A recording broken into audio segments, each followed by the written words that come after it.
আসসালামু আলাইকুম। ইম্পর্টেন্ট একটা প্রশ্ন।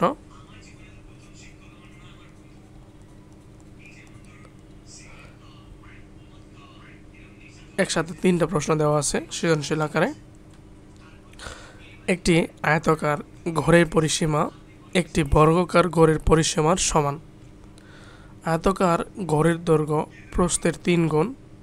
প্রতি বর্গমিটারে 75 টাকা দরে ঘরের মেঝে কার্পেট দিয়ে মুড়তে মোট 11,025 টাকা ব্যয় হয়। প্রথম প্রশ্ন হলো, প্রস্থকে ক ধরে আয়তাকার ঘরের ক্ষেত্রফল ক এর মাধ্যমে বের করো। আচ্ছা,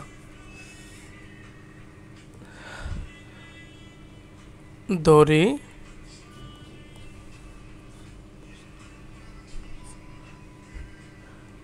আয়তাকার ঘরের প্রস্থ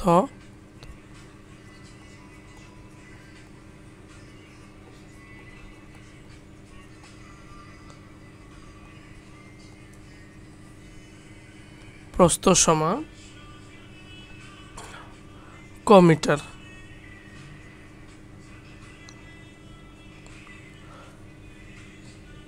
এখন দেওয়া আছে হলো গড়ের দৈর্ঘ্য প্রস্থের 3 গুণ। অতএব দৈর্ঘ্য ইকুয়াল প্রস্থের 3 গুণ, মানে হচ্ছে কি 3 ক মিটার।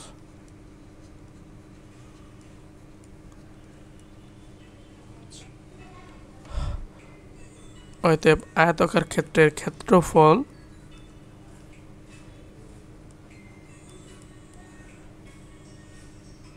ক গুণন 3 ক সমান হচ্ছে 3 ক স্কোয়ার বর্গমিটার।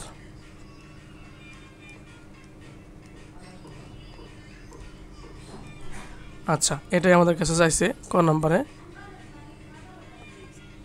এরপরে হচ্ছে খ নম্বরে আসি। খ নম্বর বলছে যে আয়তাকার ঘরটির দৈর্ঘ্য এবং প্রস্থ নির্ণয় করুন। আচ্ছা,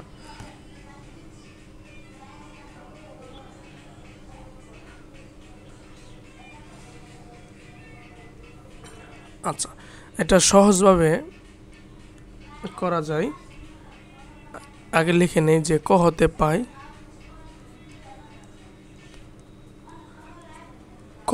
পাই আয়তাকার ক্ষেত্রের ক্ষেত্রফল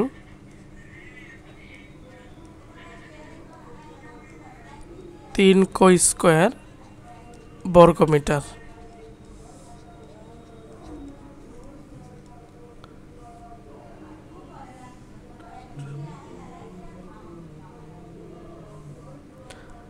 এরপরে হলো বলে দিছে যে প্রতি বর্গ মিটারে 75 টাকা দরে ঘরের মেঝে কার্পেট দিয়ে ঢাকতে মোট 11,025 টাকা ব্যয় হইতেছে। ঠিক আছে, তাহলে আমরা লিখতে পারবো যে 75 টাকা খরচ হয় 1 বর্গ মিটারে। 75 টাকা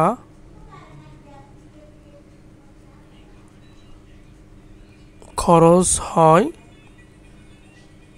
1 বর্গ মিটারে।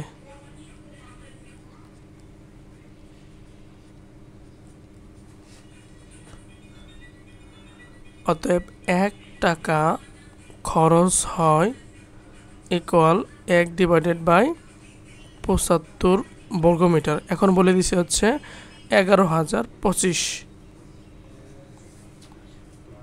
টাকা খরচ হয় ইকুয়াল, বেশি হবে 1 গুণন 11,025 ডিভাইডেড বাই হলো 75।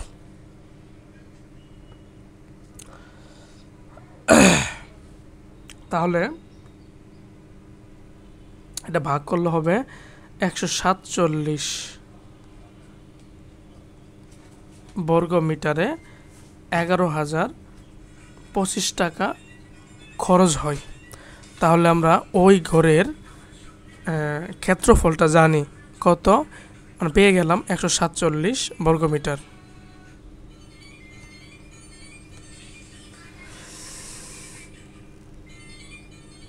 তাহলে লিখতে পারবো যে 3 ক স্কোয়ার সমান হচ্ছে 147, বা ক স্কোয়ার সমান 147 ডিভাইডেড বাই 3। এখন যদি আমরা কোয়ের মান চাই তাহলে রুট ওভার 3 4 12, হাতের থাকবে 2 এবং 7 মানে 27, 3 9 27, তাহলে 49-এর বর্গমূল হচ্ছে 7। ক কি ধরে রাখছিলাম? প্রস্থ ধরে রাখছিলাম, অতএব প্রস্থ 7 মিটার এবং দৈর্ঘ্য হবে 21 মিটার। 3 গুণ 21 মিটার, ঠিক আছে। পরের প্রশ্নে আসি।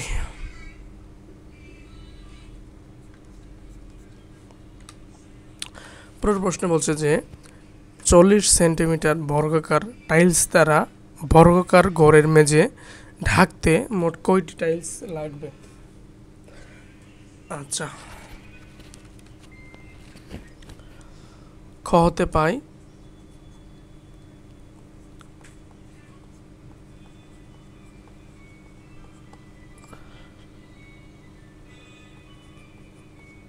আয়তাকার ঘরের দৈর্ঘ্য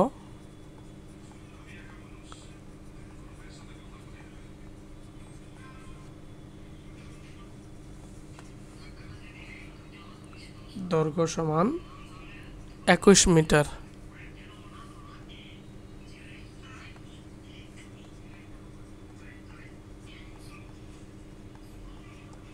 অপ্রস্থ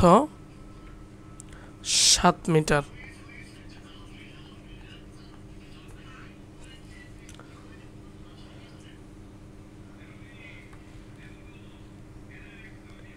তাহলে আয়তাকার ঘরের পরিসীমা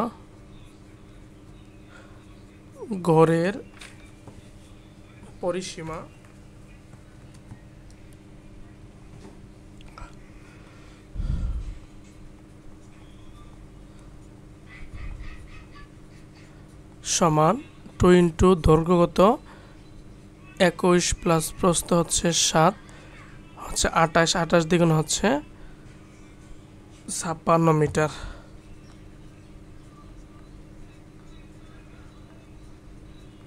এখন প্রশ্নে কিন্তু বলে দিছে যে আয়তাকার ঘরের পরিসীমা হলো কি বর্গাকার ঘরের পরিসীমার সমান। তাহলে বর্গাকার ঘরের পরিসীমা হবে কত? 56 মিটার। বর্গাকার ঘরের পরিসীমা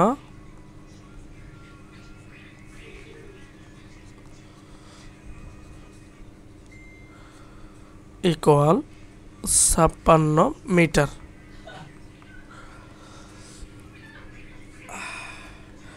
এখন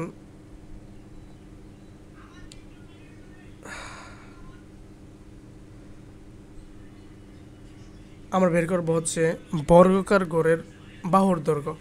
এখন বর্গাকার ঘরের পরিসীমা সূত্রটা হচ্ছে কি 4a। তাহলে এখান থেকে পাওয়া যাবে হচ্ছে বর্গাকার ঘরের বাহুর দৈর্ঘ্য মানে এক বাহুর দৈর্ঘ্য, বর্গাকার ঘরের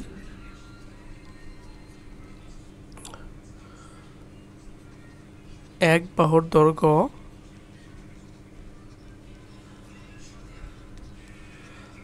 ইকুয়াল 56 ডিভাইডেড বাই 4।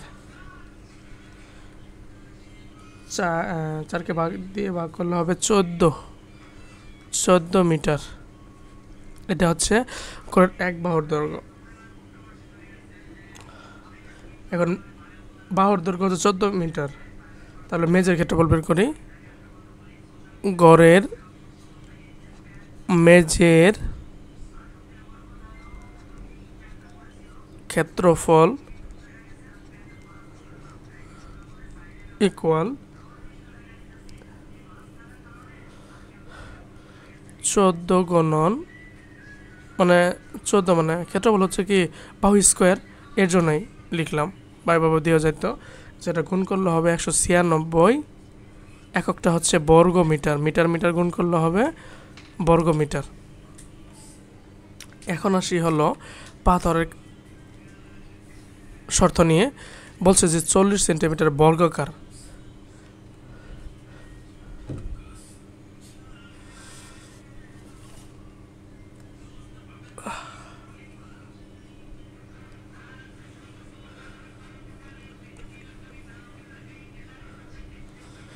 তাহলে একটি বর্গাকার পাথরের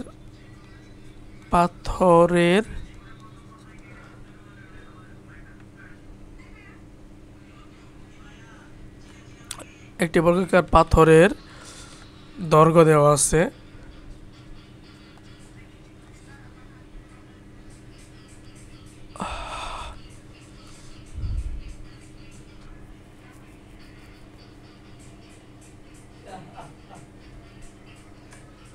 না, এটা দৈর্ঘ্য বলা যাবে না,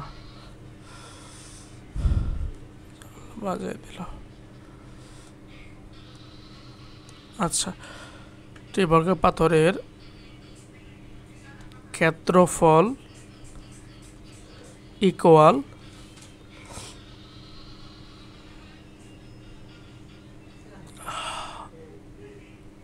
না, একটা না স্কোয়ার দিলেই তো হবে। এটা ক্ষেত্রফল একটা হলো 40 সেন্টিমিটার, এটার মিটার বানাইতে হবে, তাহলে কত হবে 0.40 স্কোয়ার, তাহলে হবে 0.16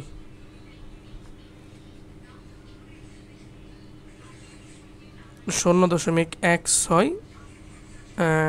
বর্গ মিটার, একটা বর্গ মিটার।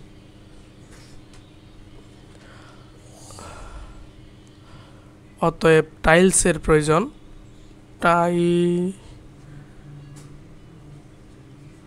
টাইলসের প্রয়োজন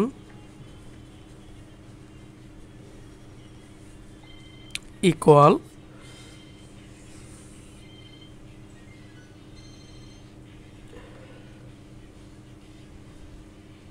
মেঝের ক্ষেত্রফল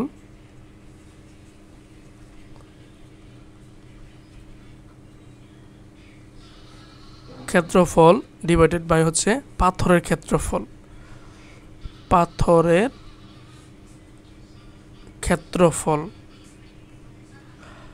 মেঝের ক্ষেত্রফল কত পাইছি? মেঝের ক্ষেত্রফল হচ্ছে 196, আর পাথরের ক্ষেত্রফল হইল 0.16, আর যেটা ভাগ করলে হবে 1225টি টাইলসের প্রয়োজন। আশা করি ক্লিয়ার।